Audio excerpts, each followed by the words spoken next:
2013년, 14년 정도만 해도 딥러닝이나 AI라는 단어는 되게 생소했던 것 같아요. 이런 분야를 하겠다라고 했더니 대부분이 잘 이해를 못 하시더라고요. 너가 혹시 뭐 데이터베이스 쪽을 전공하겠다는 거니? 또 한편으로는 카카오톡 팀에서 성과를 이루고 있다 보니까 지금 하던 거 잘하면 되는데 왜 또 새로운 걸 하냐? 그거에서 뭐 하냐? 그런데 딥러닝은 이제 그런 논리적인 이유를 떠나서 제가 해봤던 것 중에 가장 재밌는 거더라고요. 내가 알고리즘을 아무리 잘 작성해도 도저히 성취할 수 없는 무언가를 성취할 수 있다라고 하는 새로운 가능성을 보여줬거든요. 이 자체가 그냥 너무 재미있어서 끊지 못하고 계속 했던 것 같습니다. 안녕하세요. 저는 카카오브레인의 대표이사를 맡고 있는 김일두라고 합니다. 지금 AI에서의 기회의 크기가 얼마나 할까라고 하면은 가늠조차 되지 않을 만큼 더 큰 것 같아요. 회사 내에는 리셋 모멘트라고 부르고 있거든요. 지금 모든 거를 다 리셋해버릴 수 있을 만큼의 파괴적인 혁신이 일어날 수 있는 것 같다. 올해를 기점으로 해서 굉장히 많은 투자와 제품 개발을 통해서 혁신을 많이 보여드릴 수 있지 않을까라는 생각이 듭니다.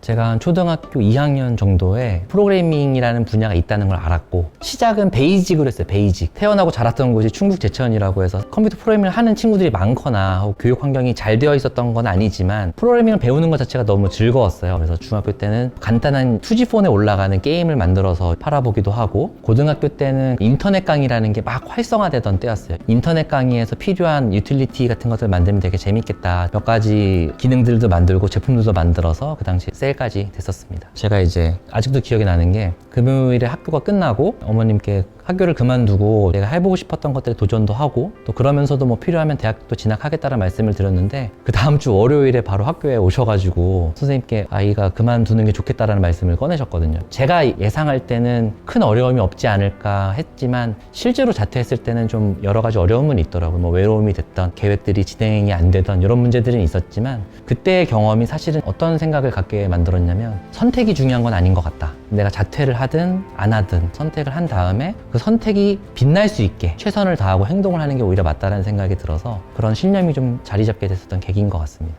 제가 이제 대학교에 진학했을 때만 해도 블랙베리라고 하는 곳이 그래도 전 세계적으로 스마트폰 점유율 1위였고 그 당시 제가 관찰했었던 것 중에 하나가 뭐였냐면 블랙베리에도 블랙베리 메신저라는 서비스가 있었고 그게 블랙베리의 킬러 서비스였거든요. 많은 사람들이 블랙베리를 쓸 수밖에 없는 이유였고 이 스마트폰에서 결국 가장 중요한 거는 메시지구나. 그런 이제 기조를 갖고 있다 보니까 저 나름대로도 소셜 네트워크 서비스나 메신저를 만들면 되게 좋겠다라는 생각을 하고 있었고 그런 것들을 테스트를 좀 해보고 있던 찰나에 카카오톡 이라는 걸 발견하게 됐었고 이 서비스가 일부 유저들에게 굉장히 반향을 많이 일으키고 있다는 걸 관찰했을 때 여기에 같이 합류할 수 있으면 너무 좋겠다는 생각이 들더라고요. 제가 호기롭게 메일을 보냈죠. 내가 이제 카카오톡을 분석을 해봤더니 속도가 느리고 안정성이 떨어지니까 개선하는 프로젝트를 맡겨주면 내가 할 수 있을 것 같다. 근데 나는 학생이라서 혹시 인턴으로 뽑아주면 그런 문제를 해결하는 프로그램 해보면 어떻겠냐라고 제가 제안을 드렸었죠. 나중에 제가 개발자 컨퍼런스 같은 데 갔는데 카카오 명찰을 달고 계신 분들이 있더라고요. 이런저런 얘기를 나누고 하다가 사실 예전에 제가 이런 메일을 보냈었는데 답장 못 받은 적이 있어요 라고 하니까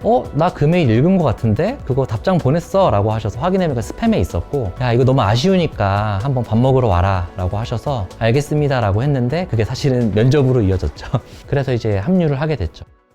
제가 이제 카카오톡 팀에서 나름의 성과를 좀 거두고 있었던 것 같아요. 그 당시에 제가 여러 가지 기술적인 변화들을 보면서 블록체인도 있었고 딥러닝도 있었고 여러 가지가 있었는데 특히 이제 인공지능이라고 하는 기술을 보면서는 다시 한번 가슴이 좀 뛰더라고요. 왜 그랬냐면 제가 아주 어렸을 때부터 프로그래밍을 했고 특히 이제 알고리즘을 구현하는 쪽에서는 굉장히 오랫동안 준비를 했는데 딥러닝이라고 하는 거는 내가 알고리즘을 아무리 잘 작성해도 도저히 성취할 수 없는 무언가를 성취할 수 있다 라고 하는 새로운 가능성을 보여줬거든요. 딥러닝이라고 하는 분야는 아직 하는 사람도 없지만 앞으로도 이 분야는 정말 전문가가 태어나기에는 진입장벽이 많이 높을 거다라는 생각이 들어서 과감하게 좀 커리어를 바꾸는 계기가 됐습니다.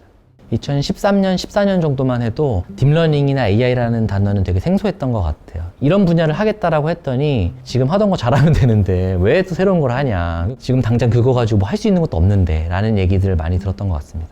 그 당시만 해도 카카오에는 인공지능을 하는 조직이 없었어가지고 잠시 회사는 그만두고 대학원 생활에 좀 집중하고 또 저도 나름대로 뭐 창업을 할지 뭐 그 다음에 어떤 역할을 할지를 좀 많이 고민을 했었는데요. 카카오 쪽에서 계속 이제 졸업할 때쯤 됐으니까 카카오톡 쪽이나 뭐 서비스 분야에 다시 돌아오면 어때? 라는 얘기를 좀 주기적으로 받았었던 것 같고, 그러다가 이제 카카오랑 다음이 좀 합병을 했죠. 검색 분야 자체가 머신러닝이라고 하는 기술을 중심으로 해서 검색을 만드는 게 기본적인 기술 스택이고, 합병을 한 이후에는 제가 그런 팀이 신설이 됐을 테니까 직접 지원을 해서 증명을 해봐야겠다. 왜 그렇게 생각했냐면 기존에 가지고 있었던 성과나 커리어와 관계없는 새로운 분야인데 검증받지 않고 들어간다라고 하는 게 저 나름대로는 좀 깨름직했던 것 같고 자신감도 있었던 것 같아요. 내가 그래도 몇 년간은 이 분야를 많이 공부를 했고 의지를 갖고 면접을 한번 보는 것도 좋겠다는 생각이 들어서 면접 봐서 들어왔습니다.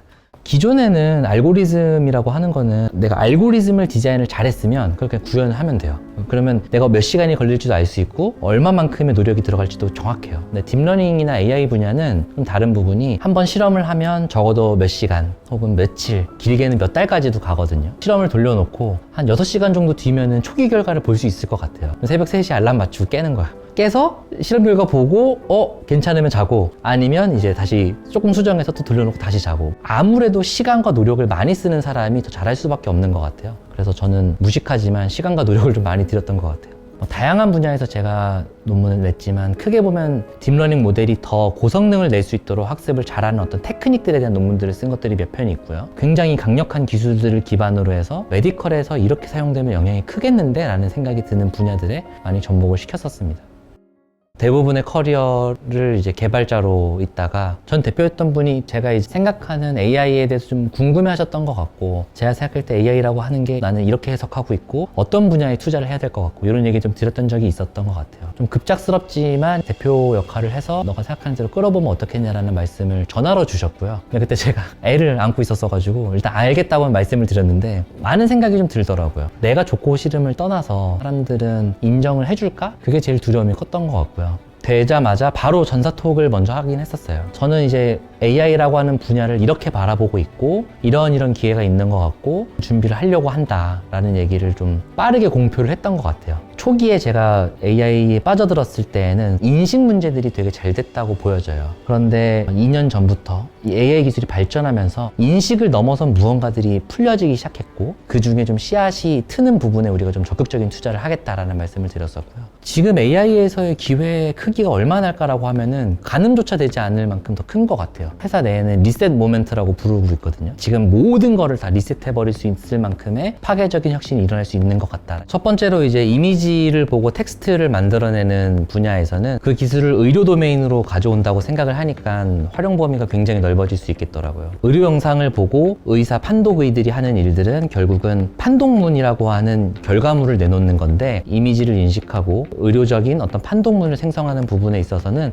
효율성도 뭐 수십 배 이상 올릴 수 있고 의사들을 돕기에 정말 충분한 수준으로 고도화가 되어 있다고 보여져서 그 부분을 일단 선정을 했습니다. 그리고 텍스트에서 이미지를 생성하는 거, 그것 중에 하나가 이제 칼로도 있고 뭐 웹소설, 웹툰 혹은 다양한 디자인 직군들을 포함해서 이 AI 기술을 활용해서 그림을 그려낼 수 있도록 저희가 도와드릴 수 있도록 지금 준비를 하고 있고요.